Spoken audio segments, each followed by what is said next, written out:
The story begins with a man whose presence once steadied the rhythm of American evenings.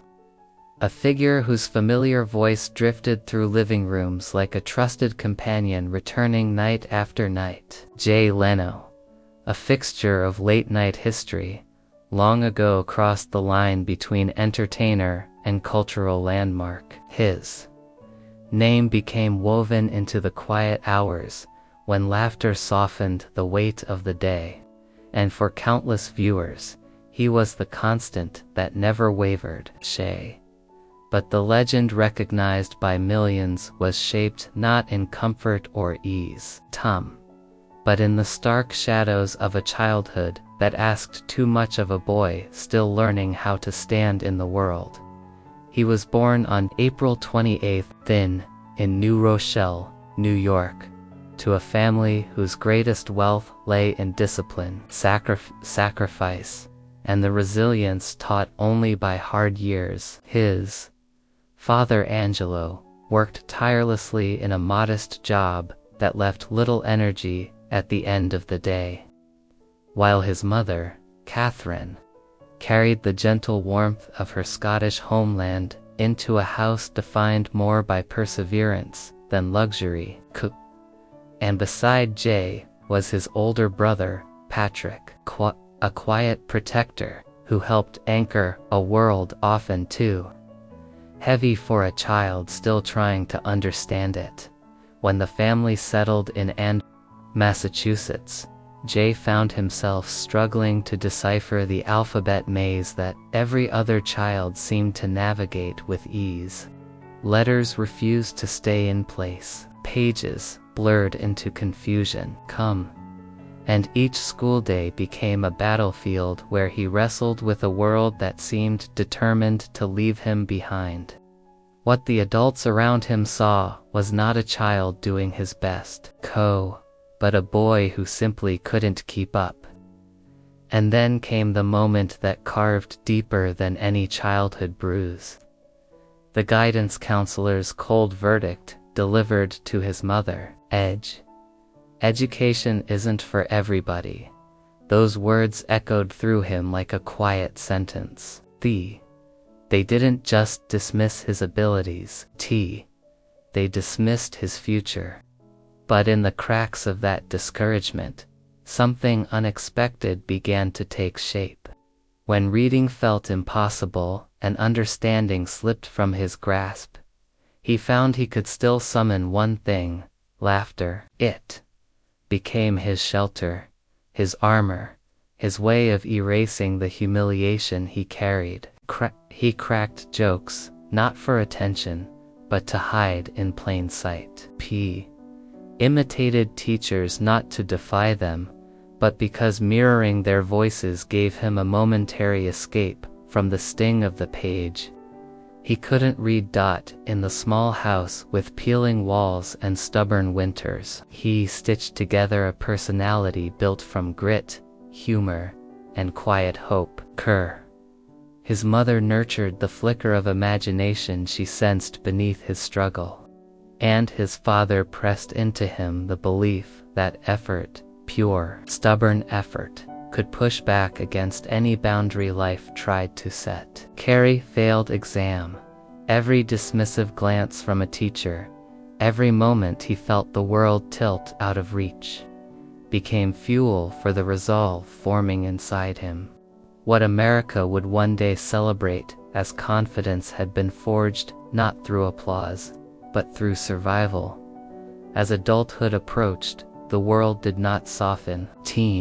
With a thin dream and a heart still carrying the bruises of childhood, he left Andover High School and found his way to Emerson College, a place where the future seemed slightly less narrow. He studied speech therapy, sensible, steady, but it was the pulse of comedy that kept tugging at him. The instinct to evoke laughter, the very instinct that once shielded him in classrooms, became the thread he could not release.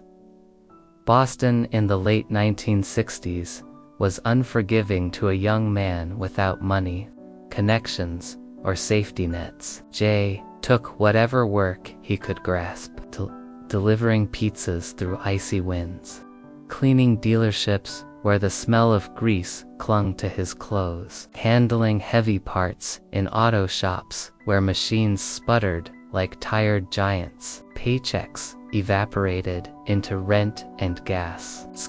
Meals were skipped.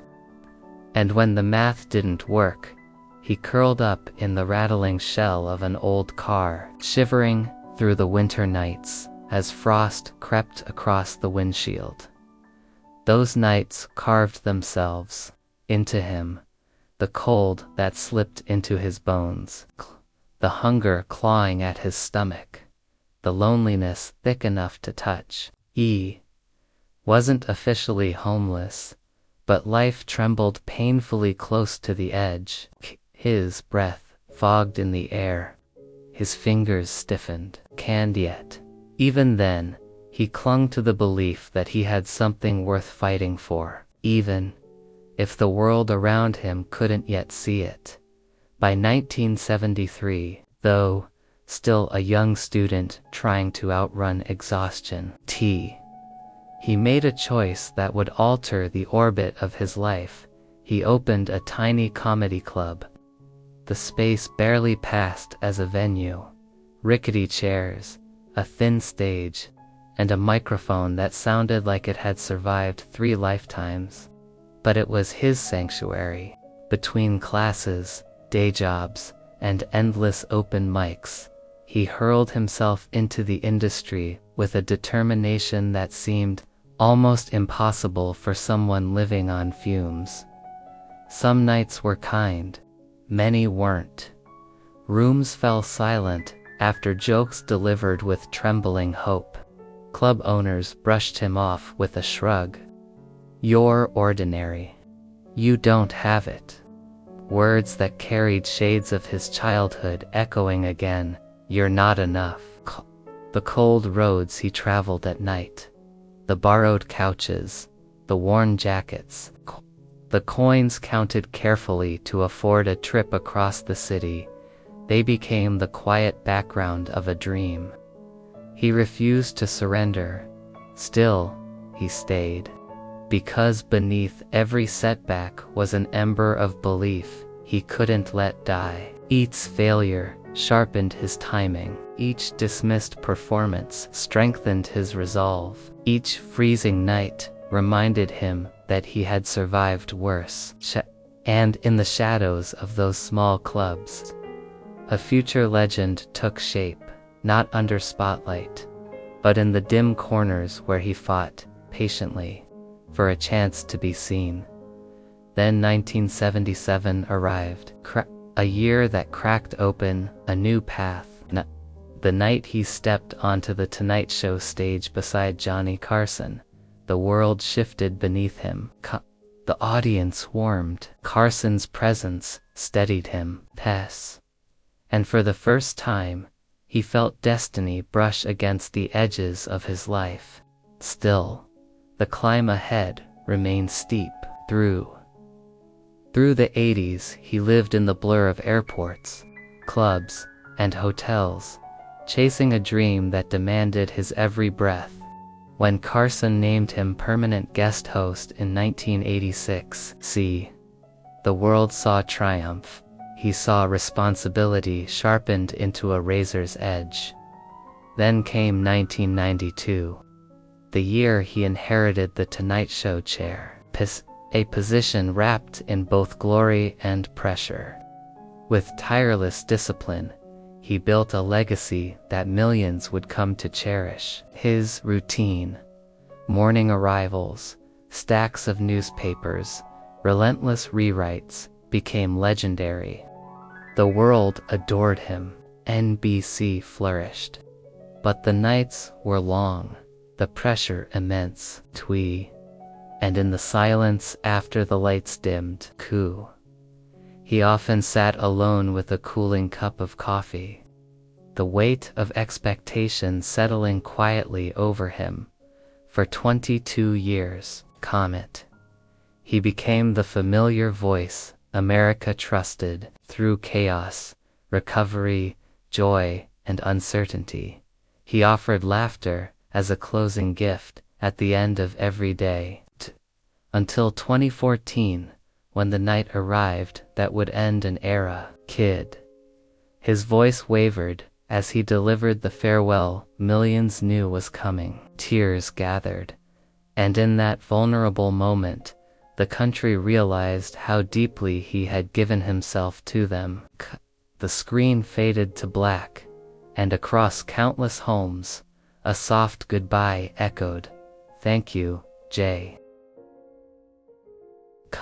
The applause that accompanied his final night on The Tonight Show may have faded into memory, but the storms that shaped the man behind the desk never truly disappeared. Beneath the laughter he offered the world. Jay Leno walked through chapters so turbulent they threatened to undo the decades of calm he stood for.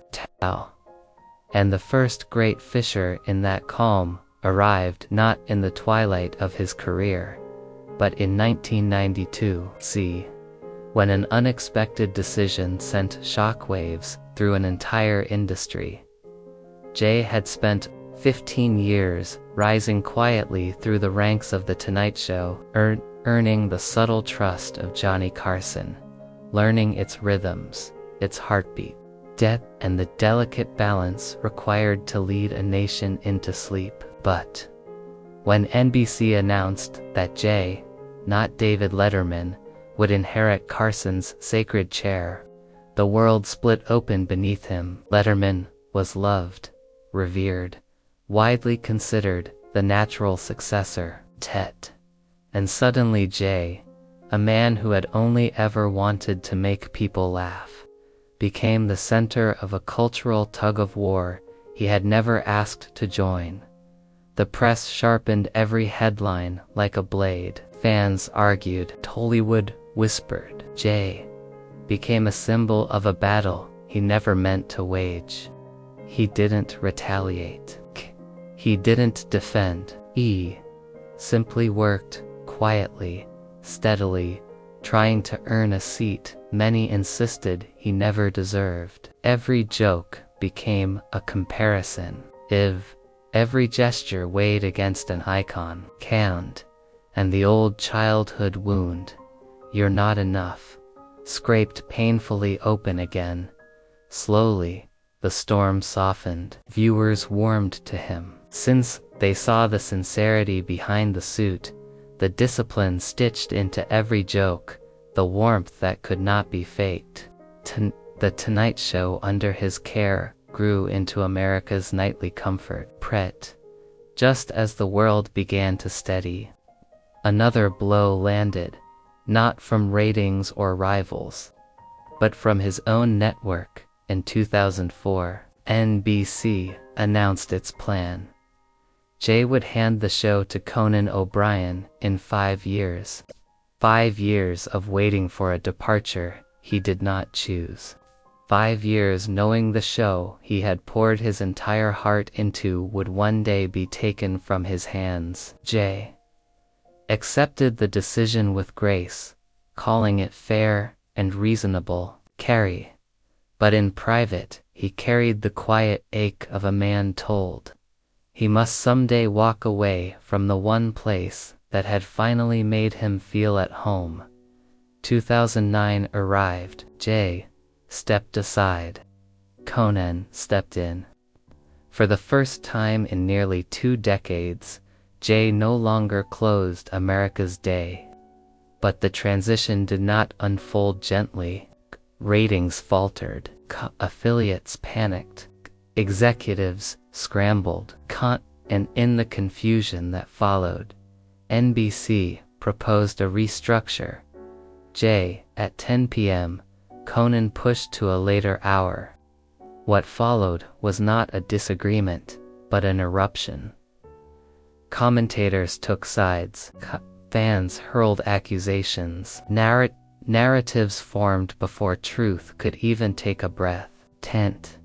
And Jay, who had spent a lifetime avoiding conflict, found his face plastered across tabloids as the unexpected villain of a story he never meant to be part of. night after night.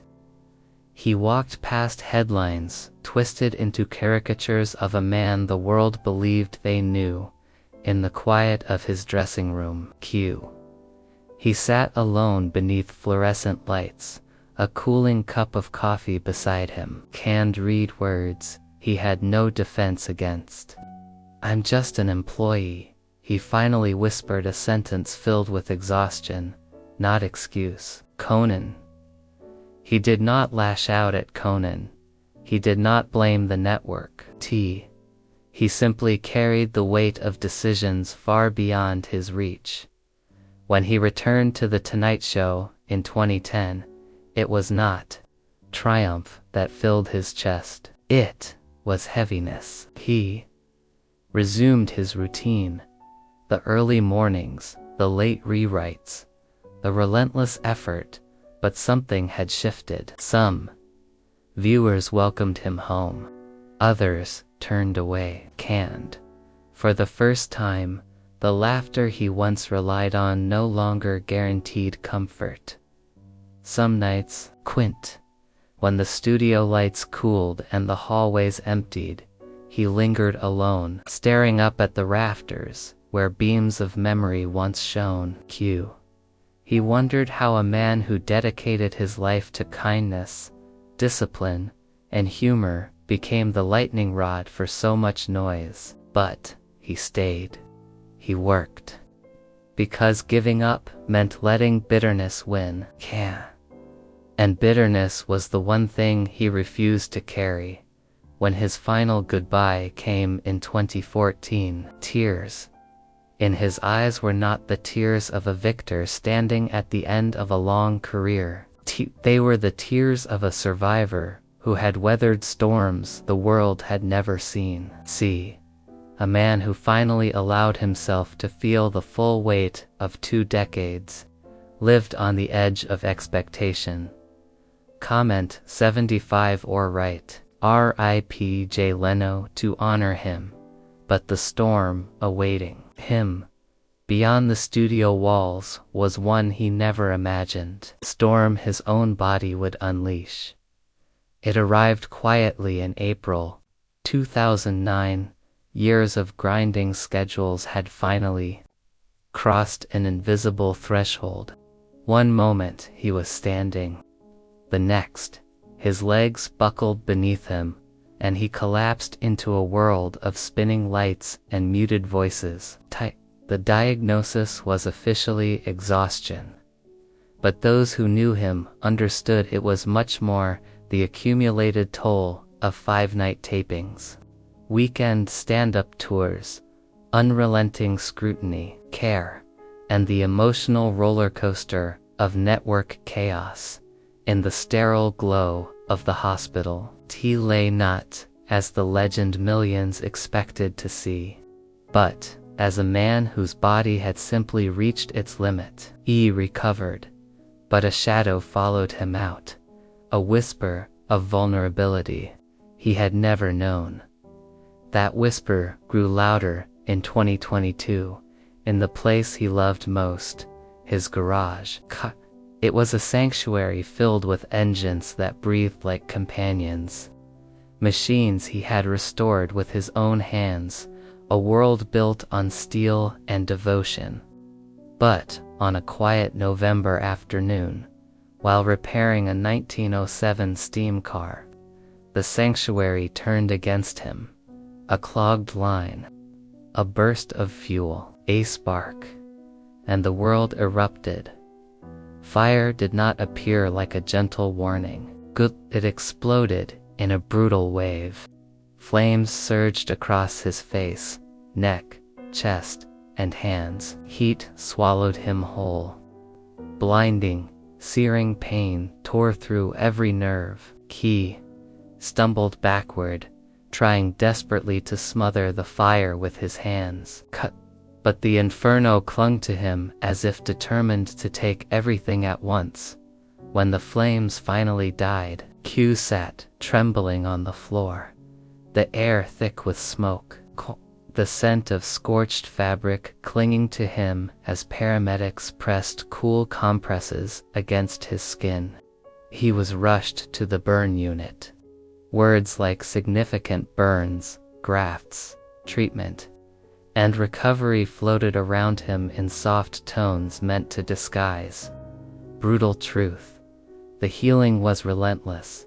Grafts, hyperbaric chamber sessions, nights that stretched into long, aching hours where sleep refused to come. The mirror showed a version of himself wrapped in layers of protective dressing, only his eyes visible, and beneath it all was the silent fear of what might never fully return. Yet 9 days later, he stepped back onto a stage. Hiss. Hands still trembled. Piss. His face still throbbed. Care.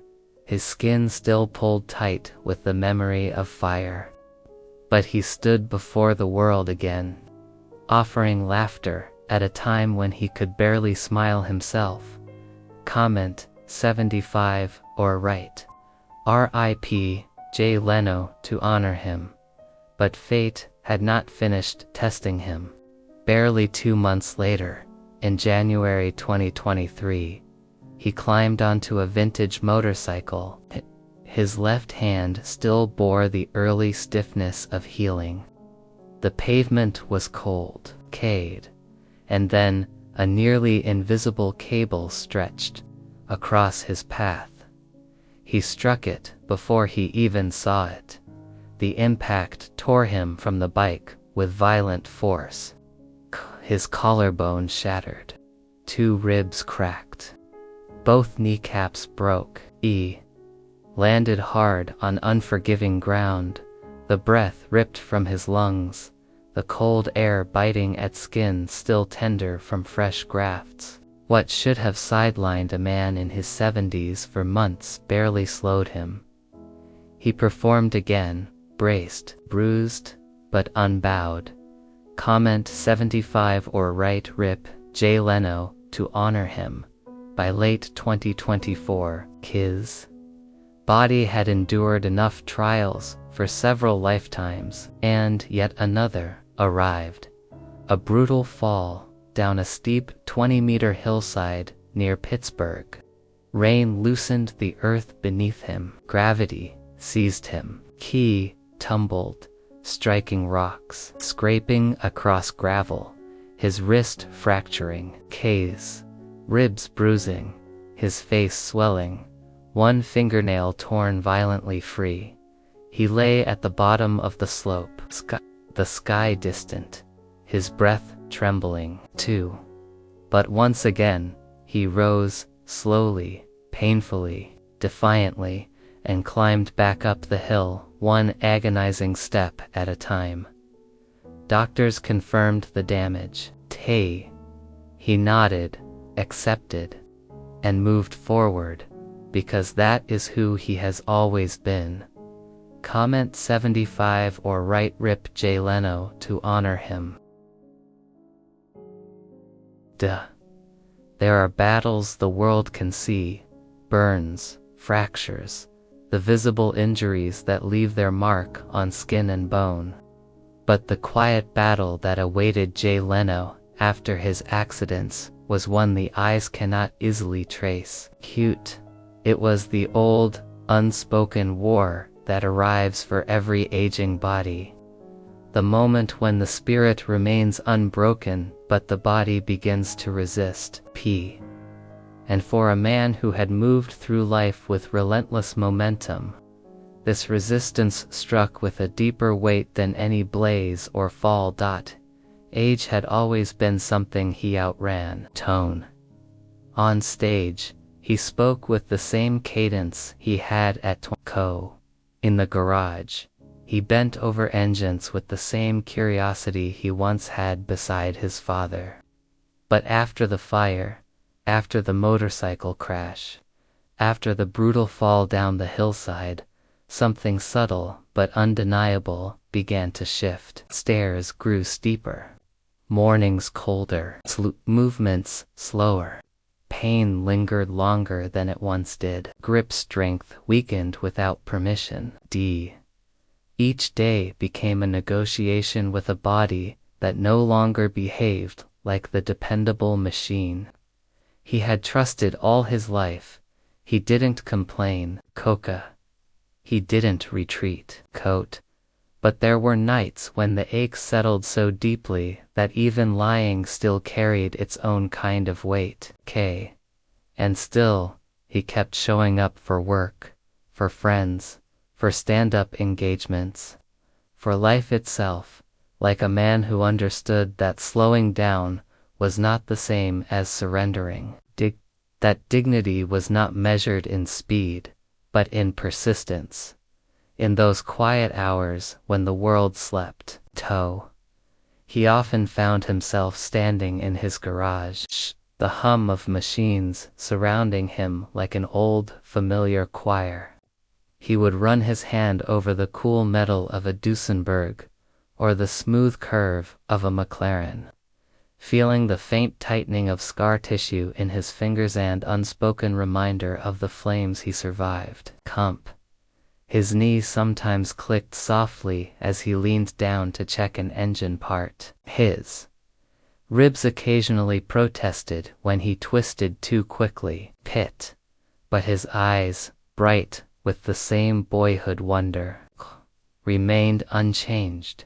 And in that garage, where engines rested shoulder to shoulder like old witnesses of human tenacity, the truth sat quietly beside him. He was aging, not defeated, not diminished, but changing. And yet, unlike the stages of the world, the garage never demanded that he pretend otherwise. It simply welcomed him, scarred hands and all. Comment 75 or right, Rip J. Leno to honor him. But if age had begun to whisper around the edges of his life, another force was gathering in the background, the one he feared facing most. Not for himself, but for the woman who had stood beside him from the beginning. Mavis, the quiet center of his world, his companion, partner, friend, anchor. Their love story had been a steady flame, the kind that didn't need attention to burn brightly, flame that held strong through decades of long nights, early flights, late returns, canned, silent sacrifices. They met in the early 1970s at the Comedy Store. Jay was young, earnest, chasing laughs from stage to stage. Mavis was thoughtful, passionate, driven by causes bigger than herself. In a room full of cigarette smoke and restless comedians, their eyes met like two notes in a melody that had been waiting to find itself. There was no spark of spectacle, no cinematic swoon, just a quiet understanding that felt as certain as breath. Love deepened not through grand gestures, but through the steady rhythms of shared life. She believed in him long before the world did. He admired her convictions even when few recognized them. Their wedding was simple, their home filled with small joys. They built a partnership grounded in devotion rather than display. And though they chose not to have children, the bond between them grew as fierce and enduring as any family built by blood. But time is a patient thief. It does not steal swiftly. It erodes gently, quietly, so subtly that the earliest signs seem harmless. A forgotten date, a misplaced book, a lost train of thought. J. Noticed the small things first, Mavis asking a question twice, then 3 times. Her eyes searching his face with a hesitation he had never seen. The day she rose too quickly and nearly fell, he caught her instinctively.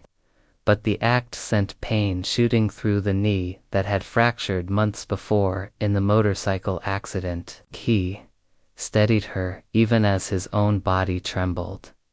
The doctor's words eventually arrived with the weight of finality. Advanced dementia.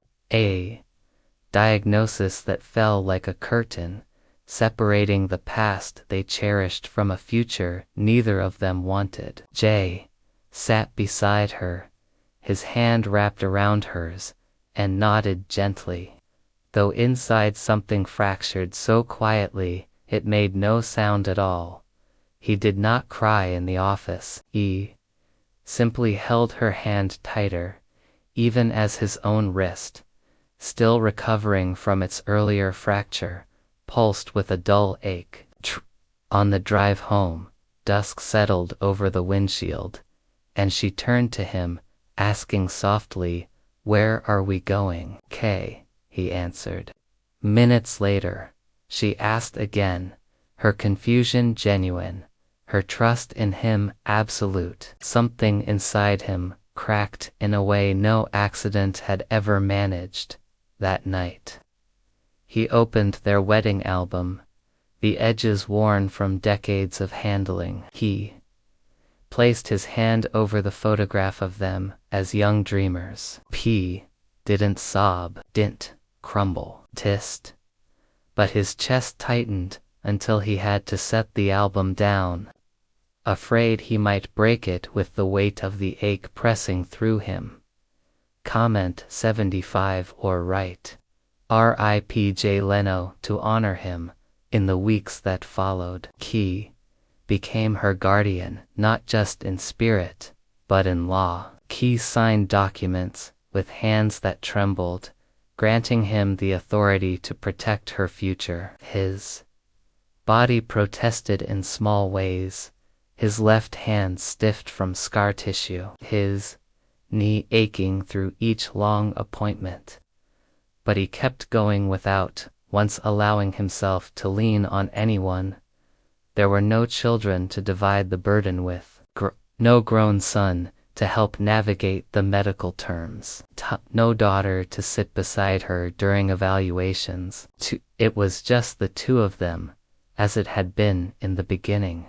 Except now the world around them seemed heavier, quieter, dimmer. At home, he buttoned her blouse with hands that occasionally shook. Key sorted her medications in careful rows, his fingers still stiff in the mornings from the burns. E steadied her on the stairs, one hand beneath her elbow, the other hovering protectively in case her balance faltered. Every step he took caused a small protest from the fractures time had left behind.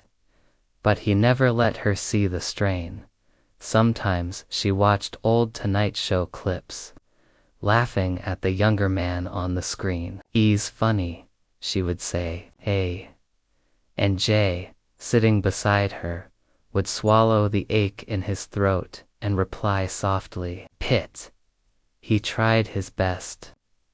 There were evenings when she reached for his hand, knit, not out of memory, but instinct, because somewhere beneath the fog, her heart still recognized him. But there were also nights when she looked directly at him and asked, "Have we met?"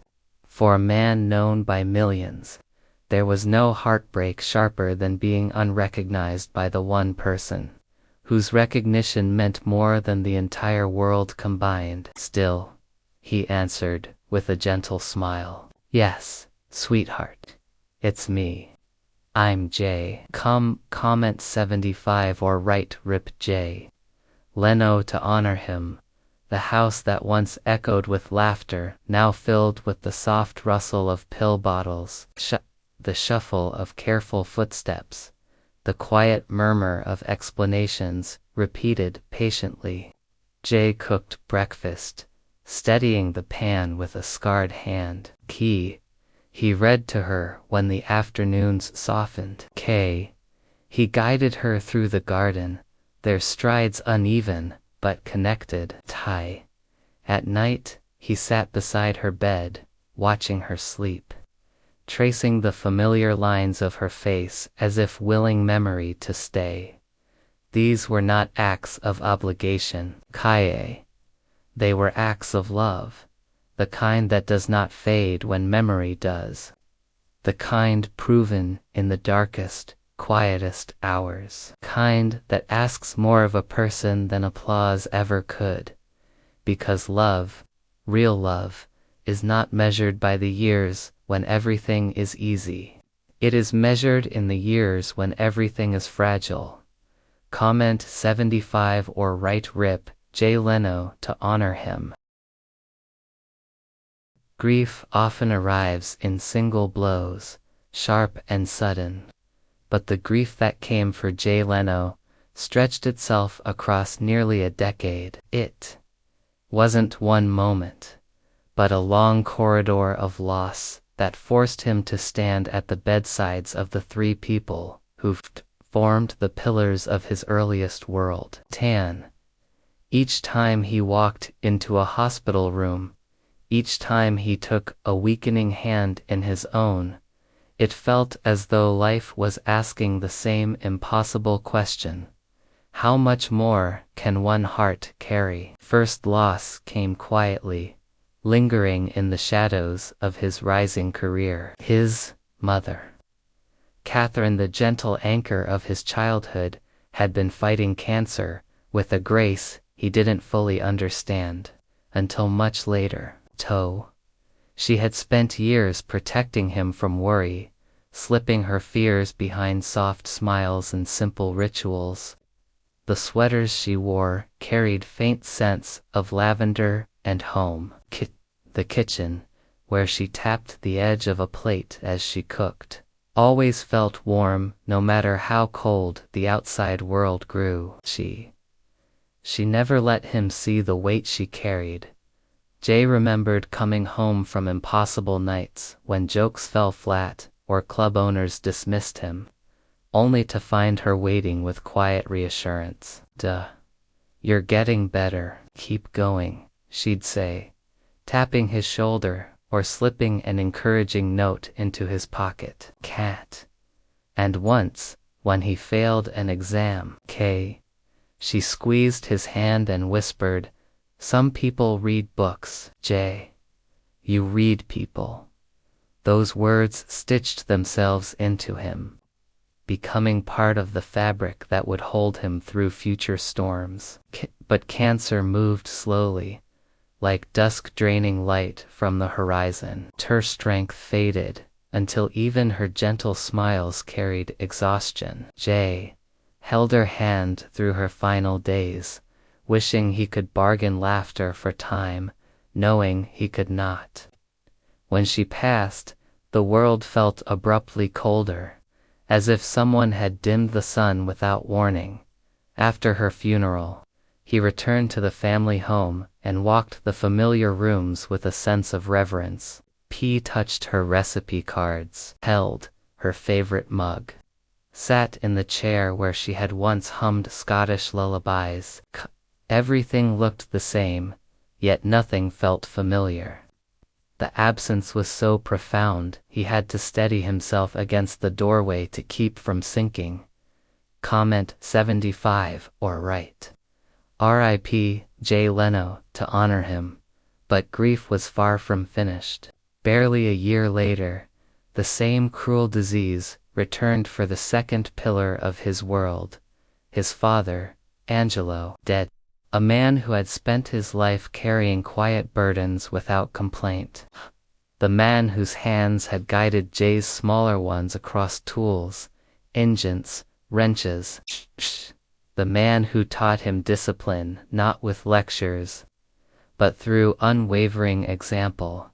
Jay remembered the garage of his childhood, scent of motor oil filling the air, the scrape of metal, the warmth of the flashlight Angelo held steadily as they worked late into the night, and how, when the job was done, his father would wipe his hands on a rag, ruffle Jay's hair, and say, "You did good today, kid." Those moments weren't small. They were the blueprint of Jay's identity. Watching Angelo begin to weaken was like watching the strongest beam in a house begin to bow. Jay visited him daily, straightening blankets, adjusting pillows, lifting water to his lips when his hands trembled too much to hold a cup. Their conversations faded, replaced by long silences filled with unspoken gratitude, shared memories, and the deep bond between men who didn't need many words. One night, as his father spoke a sentence and suddenly fell asleep, mid-thought, Jay rose to leave. Before he reached the door, Angelo reached out blindly and brushed his sleeve. "Don't go yet," he whispered, eyes still closed. Jay sat back down immediately, holding his father's weakening hand in both of his hands, as if the simple pressure of skin against skin might halt the passing of time. When Angelo passed, the world didn't crack loudly. It went still. Jay walked into the house afterward and stared at the two empty chairs where his parents once sat. The silence of that room struck him so sharply he had to clasp the back of the sofa just to stay upright. He rested his hand on Angelo's chair, tracing the worn fabric, whispering thank yous that felt both too late and not nearly enough. And in that quiet room, he absorbed a truth that would never leave him. He was now the keeper of their stories, the last witness to their sacrifices, the carrier of everything they had poured into him. And that responsibility settled deep inside him like a permanent stone. 75 or right. R.I.P. Jay Leno. To honor him, 8 long years passed. Enough time for wounds to scab, but not enough for the ache to fade. And just when he began to believe life might allow him space to breathe again, cancer returned a third time. This time, it came for his older brother, Patrick. Patrick had always carried a protective loyalty toward Jay, the one who stood between him and schoolyard bullies, the one who shared sandwiches under blankets when they were kids, the one who whispered dreams into the dark with him after their parents had fallen asleep. He was the last piece of childhood still alive, the final voice who remembered the little things, the only person who could still pull him into the world they once shared. When Jay received the news of Patrick's diagnosis, just minutes before walking onto the Tonight Show stage, he felt the world lurch under his feet. The backstage noise dulled into a hollow hum. The weight of years of loss pressed into him, but he had to step out under the lights anyway. Because the world didn't pause for anyone. Not even the man tasked with entertaining a nation. In the months that followed, he visited Patrick through long hospital nights. They swapped stories, sometimes to comfort Patrick, but more often to tether Jay himself to memories he feared were slipping out of reach. Their conversations held no theatrical farewells, just the soft, steady presence of two brothers holding on to what mattered most.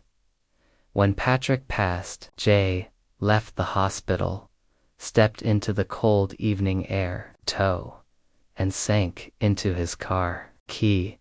Rested his forehead against the steering wheel and sat motionless, not crying, not trembling, dressed, trying to breathe through a grief too deep for tears.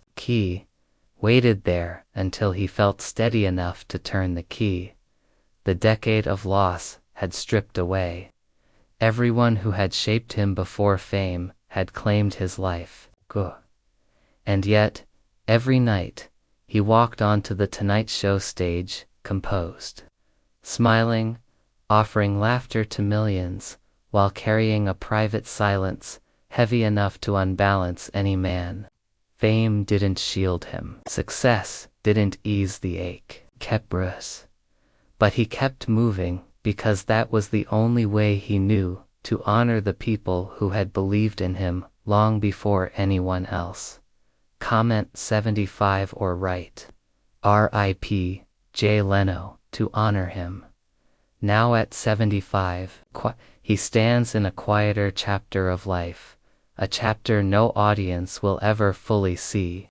His body carries the scars of fire, the fractures of 2 violent accidents, the bruises of a brutal fall, the gentle but relentless wear of age, and the quiet heartbreak of watching the woman he loves drift through memory like a traveler walking through fog. Yet in this chapter, something extraordinary remains. Not the fame, not the career, not the applause, but the resilience of a man who continues to rise each day with purpose, dignity, and a stubborn, unwavering heart. His net worth, more than $450 million, reveals not extravagance, but discipline.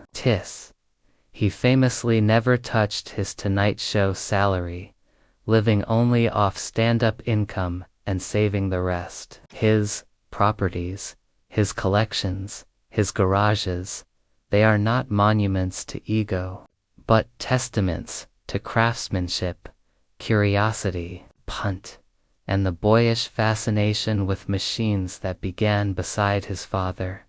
But beyond the engines and the wealth, beyond the public persona, lies the truth of who he is now, a man devoted to caring for Mavis, 2, preserving the memories of his family, 2, giving generously and quietly, to standing up even when standing hurts, 2, living with dignity even when life asks too much. Comment 75 or write RIP Jay Leno to honor him. There are lives defined by applause, and lives defined by endurance. But Jay Leno's story, in its twilight, is defined by something far rarer: the quiet courage to continue when the world is no longer watching, when youth has faded, when the body carries the history of every fall, every scar, every night spent awake beside someone you love, when tomorrow is no longer shaped by ambition, but by devotion. At 75, Jay's world looks different than it did during the Tonight Show years. The spotlight that once illuminated him nightly now sits far behind him, replaced by the softer light of morning routines, careful steps across familiar floors, and the quiet hum of engines warming in the garage. His body carries the fingerprints of survival, burns that stretch across skin like faded memories of flame, knees that stiffen in cold weather from the fractures no accident spared, a wrist that aches when he turns a tool, ribs that remind him of the violent tumble down that 20-meter hillside, and yet he rises every day, not for cameras or studios, but because life, in its simplest form, is still worth showing up for. He begins his mornings the way he always has, early, the sun barely lifting, the house still quiet. He moves slowly now, not from weakness, but from a deep understanding that rushing steals more than it gives. He makes breakfast for Mavis, steadying the pan with hands that once twisted wrenches effortlessly but now move with deliberate care. The sizzle of the skillet fills the kitchen, a quiet offering to the woman who, even in her fading memory, remains the center of his world. There are days when she watches him with soft confusion, her eyes searching his face as though trying to place him. Some mornings she smiles at him with recognition so warm it could light the room. Other mornings, she tilts her head and asks gently, "Do you work here?" Tent. He never flinches, never corrects with impatience. He simply smiles. That quiet, steady smile that has carried him through a lifetime, and says, "I take care of you, sweetheart." He guides her to the table, her steps uncertain, his knee protesting with every incline. The fractures from the motorcycle accident never healed completely, and the fall down the hillside carved deeper bruises that linger beneath the skin. Pain, but he doesn't let the pain show. He doesn't sit with a grimace or shift his weight in discomfort. He learned long ago that real strength often lives in silence. After breakfast, he helps her into her cardigan, buttoning it slowly, not because the buttons are small, cut, but because the scars across his hands and wrists tighten when he closes his fingers too tightly. She sometimes watches his movements with a puzzled softness, unaware that the very hands that have held her for decades were burned, broken, and forced to relearn the simplest motions. Later, they walk through the garden. She likes the flowers, even if she can't remember their names. He holds her hand, sometimes both hands when her balance wavers, and guides her along the stone path. Each step pulls lightly at the scars along his legs and the old fractures beneath his skin. But he keeps his pace gentle, matching hers. He tells her about the roses, about the birds. Stories about the house, stories she once knew by heart. She listens with an expression of wonder, as though hearing them for the very first time. Sometimes she asks, "Have we lived here long?" He answers with the same warmth every time. "A long time, sweetheart. A very long time." She smiles, captive, and in that smile, he finds the strength to keep walking. Comment 75 or write Rip J. Leno to honor him. When midday comes, Key often retreats to the garage, his refuge, his cathedral, his lifelong classroom. The space hums with the sound of machines breathing old history, cars spanning over a century, motorcycles arranged like chapters in a story only he can tell, engines polished to a shine that reflects decades of care. Nearly 200 vehicles each, a testament not to wealth, but to wonder. He moves more slowly through the aisles now, the concrete beneath his boots echoing softly. The lighting glows across chrome surfaces, across curved fenders and elegant frames, across engines restored to life by his own hands. He runs his fingertips along a polished hood, feeling the faint pull of burn scars. The metal is cool, steady, familiar, a reminder of the boy who once stood on a wooden crate beside his father's workbench, learning how the world fit together. He still works on the cars, but the movements are more measured. He kneels with intention, lifts tools with care, tightens bolts with a slow precision that speaks of experience rather than speed. His left hand trembles now, and then a quiet echo of the fire that almost took it, but he steadies himself and keeps going. Because fixing engines isn't a hobby, it's memory. It's lineage. It's the way he tells the world, "I'm still here," and in the quiet corners of that vast garage sit artifacts of an entire lifetime, handwritten joke books, bound with fading tape, jackets from long ago comedy tours, displays of rare machinery restored by his touch. T. These items are not trophies. They are companions. A. Reminder that even after the applause faded, the work, the craft, the passion remained. Comment 75 or write Rip J. Leno to honor him, but beyond the cars, beyond the achievements, beyond the wealth carefully earned and even more carefully saved, there is something that defines him now more than anything else: generosity, true generosity. The kind that never asks for credit, never seeks attention, never requires applause.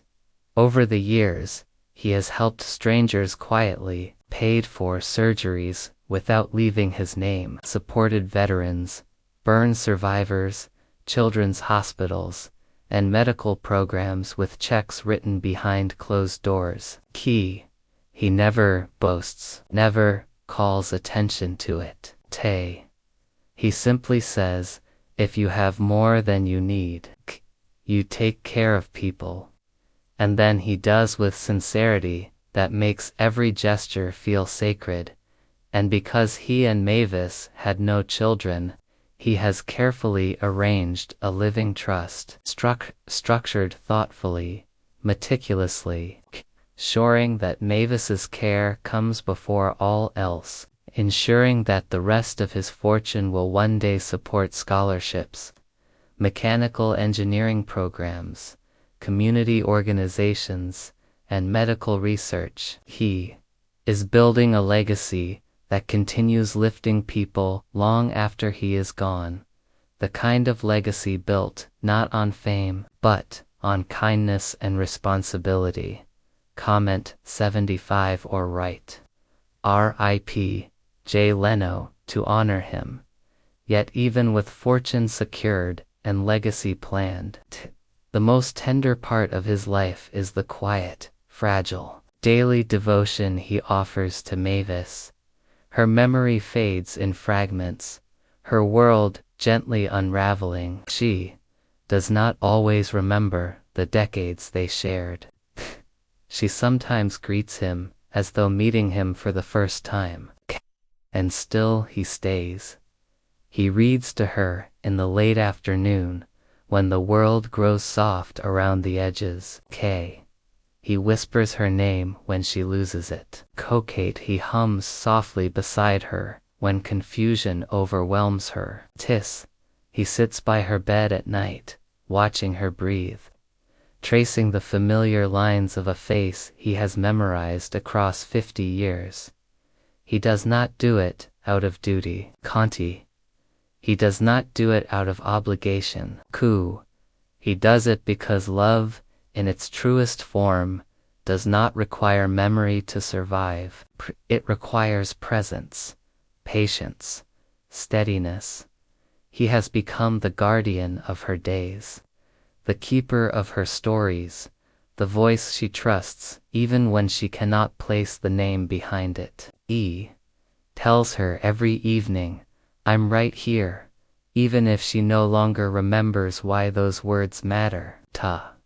And in those moments, those quiet, trembling moments, he reveals the greatest truth of his life, that love is not proven in grand gestures, but in the ordinary acts that ask everything of you and give nothing in return, except the sacred comfort of being needed.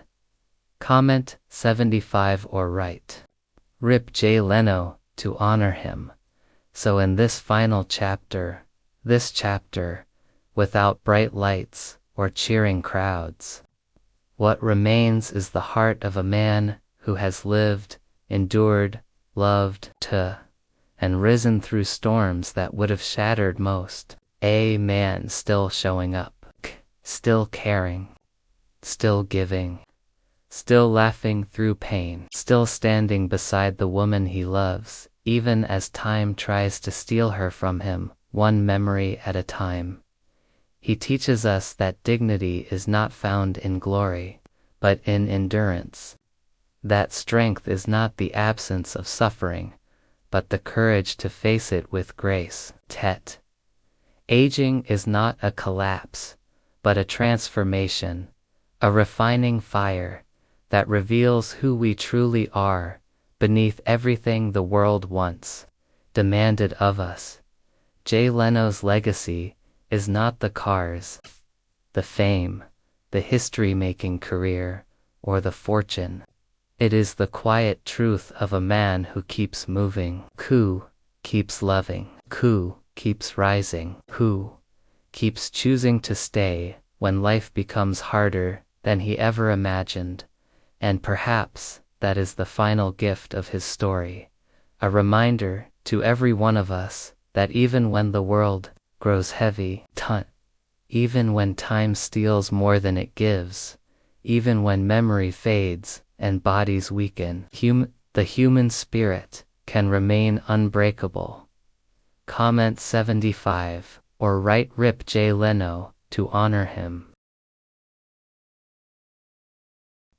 When all the storms of his life are laid side by side, the childhood marked by struggle, the long nights of hunger and freezing car seats, the decades of discipline, the controversies he never invited, the fire that nearly claimed his face, the fractures that cracked his bones, the falls that stunned his breath, the grief of losing his parents and brother.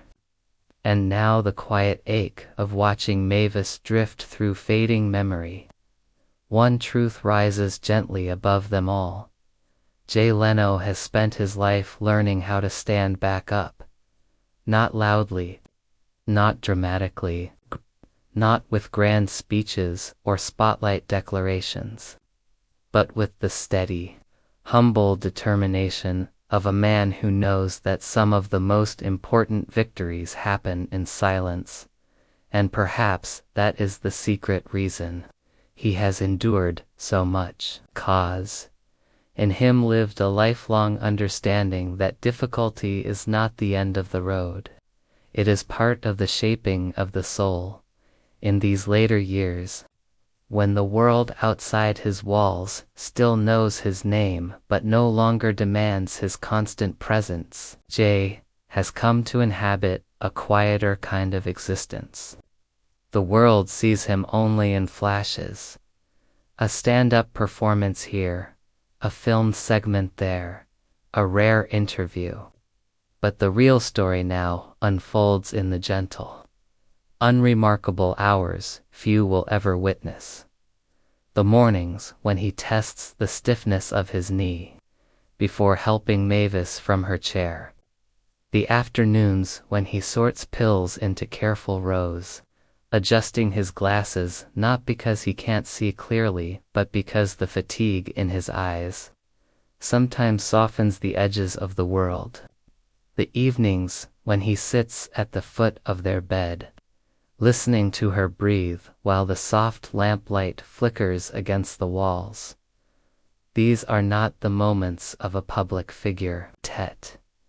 They are the moments of a husband who understands that love requires showing up long after the world stops applauding. Comment 75 or write R.I.P. Jay Leno to honor him. There are times when she forgets the layout of the house they've lived in for decades. Coat.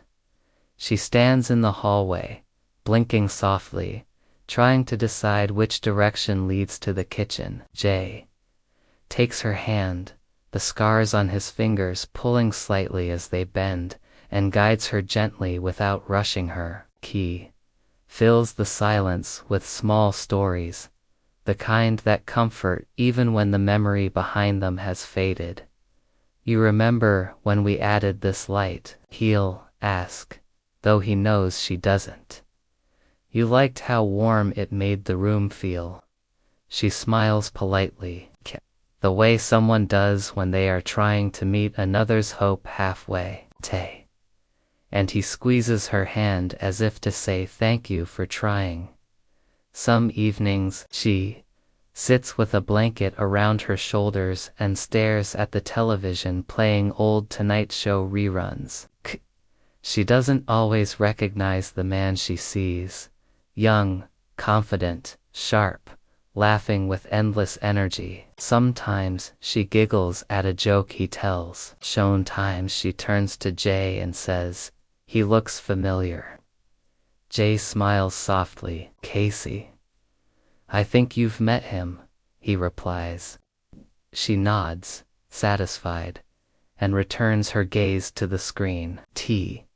And in that moment, he feels both gratitude and ache, intertwined in a way that only love enduring through illness can create. Comment 75 or right. R.I.P. Jay Leno. To honor him, he spends part of each day organizing his garage, not out of necessity but because order brings him peace. He polishes metal not because it needs it, but because the repetitive motion comforts the joints in his hands. He checks tire pressure, straightens tools, wipes grease from surfaces with a practiced ease. The older he becomes, the more the garage resembles a living museum, not of wealth, but of history. His history, his father's history, of every moment he fought to build a life out of grit. There is a corner of the garage few notice. Small, unremarkable wooden drawer tucked beneath a workbench. Inside it sits a collection of things worth nothing to the outside world. His mother's old recipe card with a faint stain in the corner. A small wrench Angelo gave him when he was 8. A folded paper from Patrick containing a joke he once wrote to make Jay laugh. These objects are not displayed. They are not photographed. But they carry the deepest weight. Because for Jay, keeping them close is a way of carrying his family with him through the final chapters of his life. Every so often, as he leans over an engine or adjusts a carburetor, he pauses.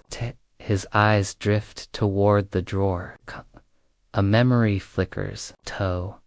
A smile touches his mouth, and he returns to work, reminded that everything he built came from a long line of hands that held him, guided him, and believed in him before the world did.